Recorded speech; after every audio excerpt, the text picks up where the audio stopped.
thing caught my attention. Your words of this does not make you money. Biobank does not make you money. But it pays off bigger than that. I like the way you said about helping humanity. It's not about helping humanity, helping future patients. I think that's what is important. That's what I want to emphasize, which fits directly into my specialty. Because my specialty, which I'm going to speak tomorrow, does not make money, but it adds more value and makes more than money. We'll see. So I think congratulations, Rishi. Research fund తీవ్రంగా చేసి ముందుకు వెళ్తాను అంత అందరికీ పేషెంట్స్కే కాకుండా మన కమ్యూనిటీస్కి మన భారతదేశంలో బాగా పనికొస్తుందని నేను హామీ ఇస్తున్నాను. I want to welcome one of the colleagues here who is here, Dr. Suresh Reddy. And just blood testing కూడా పనికొస్తుంది, అతను ఉపయోగించవచ్చు.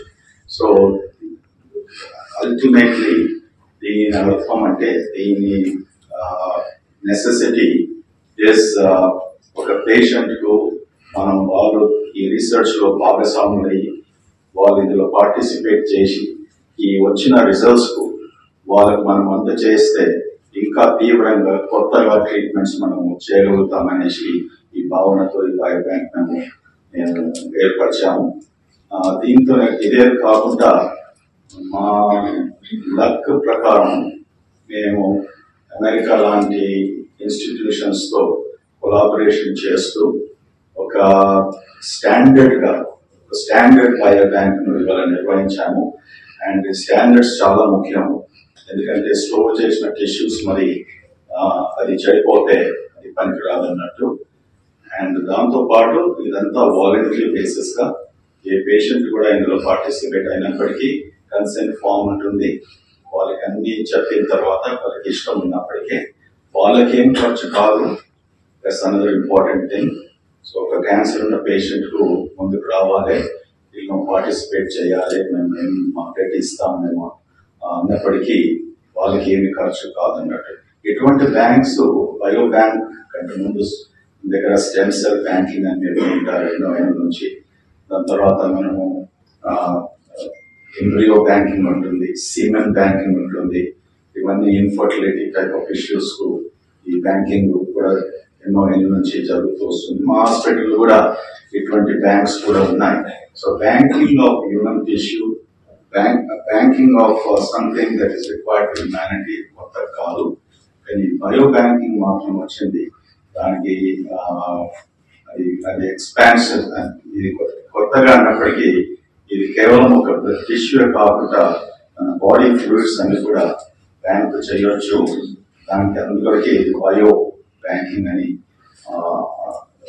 ఈ వర్డ్ పాయింట్ చేశారు. ఐ థింక్ దీంతో we will go upstairs within shortly, next 5 to 10 minutes, and we'll go and see the biobank and we'll do some ribbon cutting and go from there. ముందుగా మేము 3 specialities లో మేము emphasize చేస్తున్నాము. అది cancer వ్యాధి ఉన్న వారికి, తర్వాత న్యూరలాజికల్ కండిషన్స్ కి. ఎందుకంటే అందరికి తెలిసిన విషయమే, న్యూరలాజికల్ ప్రాబ్లమ్స్ 21st సెంచురీ కూడా చాలా కష్టము, చాలా మెడికేషన్స్ దాన్ని డయాగ్నోస్ చేయడము. ఎంత డెవలప్మెంట్ అయినప్పటికీ కూడా మనకు ఈ రోజుల్లో మంచి ట్రీట్మెంట్ లేదు. సో హోప్ఫుల్లీ దట్ ఈ కొలాబరేషన్స్ తో ఇప్పుడు పార్కిన్సన్స్ డిసీజ్ అనుకోండి, ఇంతకు చెప్పాను, ఎంతో మందికి వస్తుంది, లైఫ్ మొత్తం చేంజ్ అయిపోతుంది. డిమెన్షియాస్ అంటాము, ఆల్జైమర్స్ అంటాము, ఎన్నో న్యూరలాజికల్ కండిషన్స్. ఇంకా యంగ్ పేషెంట్స్ ఇప్పుడు పార్కిన్సన్స్ డిసీజ్ 25 ఏళ్ళకు కూడా రావచ్చు, 30 ఏళ్ళకు కూడా రావచ్చు. ఇప్పుడు ఏమవుతుందంటే ప్రపంచం అంతా అన్ని డిసీజెస్ కూడా ఒక టైంలో వయసు పెరిగినప్పుడు వచ్చే ఈ జబ్బులు యంగర్ పేషెంట్స్ కు తొందరగా 20-30 సంవత్సరాలకు రావడం మొదలైంది.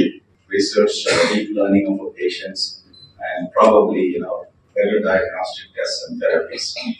So the purpose of this at Continental Hospitals, we want to make sure, a lot of times people do something for the sake of doing or for the sake of an ulterior motive. As Rishi clearly outlined, we have followed to the T that everything should be measurable to international standard. That's the reason why we're collaborating with Chronicle Bio, and he has clearly illustrated the man behind that vision was to establish Stanford Biobank. And many of you are witness when they came to give medical grand rounds roughly about 6 months or 8 months or 9 months ago. So they have been following this. They helped us in planning, the infrastructure, the equipment, and Mr. Virendra. ఈరోజు continental హాస్పిటల్లో biobank అనే సంస్థ మేము ఏర్పరిచాము. Biobank అనగా ఈ బ్యాంకులో మన మానవులకి చెందిన టిష్యూస్, బాడీ ఫ్లూయిడ్స్ ఇవన్నీ కూడా సంవత్సరాల తరబడి ఈ బ్యాంక్ డిపాజిట్లో పెట్టగలుగుతాము. ఎందుకనగా మన పరిశోధన కొరకు కొత్తగా డిసీజెస్ వాళ్ళ ట్రీట్మెంట్, డయాగ్నోసిస్ తీవ్రంగా మనం చేయడానికి ఇటువంటి రీసెర్చ్ చాలా అక్కరుంటుంది. సుమారుగా మన భారతదేశంలో 19 బయోబ్యాంక్స్ ఎస్టాబ్లిష్ చేశారు. అందులో చాలా మటుకు గవర్నమెంట్ పబ్లిక్ సెక్టర్లో ఉన్నాయి, చాలా తక్కువగా ప్రైవేట్ సెక్టర్లో ఉన్నాయి. ఈ బయోబ్యాంక్ వలన పేషెంట్స్కు ఎలా ఉపయోగపడుతుంది, వాళ్ళు పరిశోధనలో భాగస్వాములు అవుతూ మనం కొత్త మెడికేషన్స్ కనుక్కోవడంలో, తర్వాత ఒక డిసీజ్ వచ్చినప్పటికీ, క్యాన్సర్ వంటి వ్యాధి ఉన్నప్పటికీ, లేకుంటే న్యూరలాజికల్ కండిషన్స్, పార్కిన్సన్స్ అయినా, న్యూరోడెజనరేటివ్ కండిషన్స్ అయినా, ఇమ్యునలాజికల్ డిసీజెస్ అయినా, ఇవన్నిటి కూడా ఈ టిష్యూ ద్వారా, ఈ ఫ్లూయిడ్స్ ద్వారా జినోమిక్ సీక్వెన్సింగ్, ప్రోటియామిక్స్, మెటబాలిక్స్ అనే కొత్త పరిశోధన చేస్తూ మనం ముందుకు పోగలుగుతాము.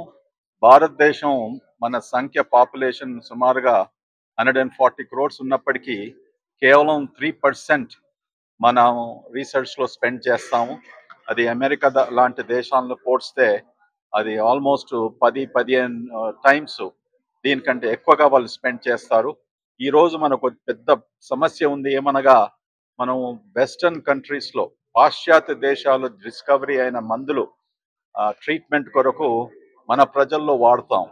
దానివల్ల ఏమవుతుందంటే మన జెనెటిక్ వేరియేషన్ ఉన్నందుకు అందరికీ ఈ ట్రీట్మెంటు, ఈ మెడికేషన్స్ పని చేయవు.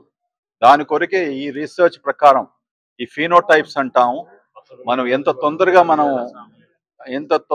మనం ఈ రీసెర్చ్ ద్వారా మన జెనెటిక్ వేరియేషన్ మన ప్రజల్లో మనం తెలుసుకుంటే వాళ్ళకు అంత సులభంగా ట్రీట్మెంట్ మనం అందజేయగలుగుతాము.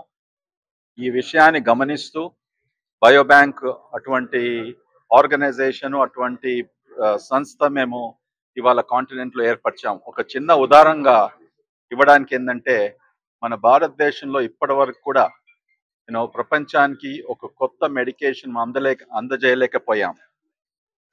ఇంత పెద్ద దేశం అయినప్పటికీ, ఇన్ని కోట్ల రూపాయలు మనం ఇన్వెస్ట్ చేసినప్పటికీ not a single innovative drug we have done. ఎందుకనగా మన దగ్గర రీసెర్చ్లో ఇటువంటి బయోబ్యాంక్స్, టిష్యూ బ్యాంక్స్ లేనందుకు, మనం పరిశోధన తీవ్రంగా చేయకపోయినందుకు మనం కాంట్రిబ్యూట్ చేయలేకపోతున్నాం. So we are very happy. Continental ఎప్పుడైనా కూడా మొదటి అడుగేస్తుంది. ఇటువంటివి ఎన్నో మేము సుమారుగా లాస్ట్ 10 yearsలో మా హాస్పిటల్లో ఏర్పరిచాము. ఇది మా డాక్టర్స్కు ఆంకాలజీలో, న్యూరో సైన్సెస్లో, రుమటాలజీలో, ఇమ్యునాలజీలో, తర్వాత వేరే అదర్ స్పెషాలిటీస్ కూడా ఈ పేషెంట్స్కు బెనిఫిట్ అవుతుందని నేను హామీ ఇస్తూ, మీరందరూ ఇక్కడ ఇవాళ ఈ ఇనాగరేషన్స్ వచ్చినందుకు చాలా సంతోషిస్తున్నాను. Thank you.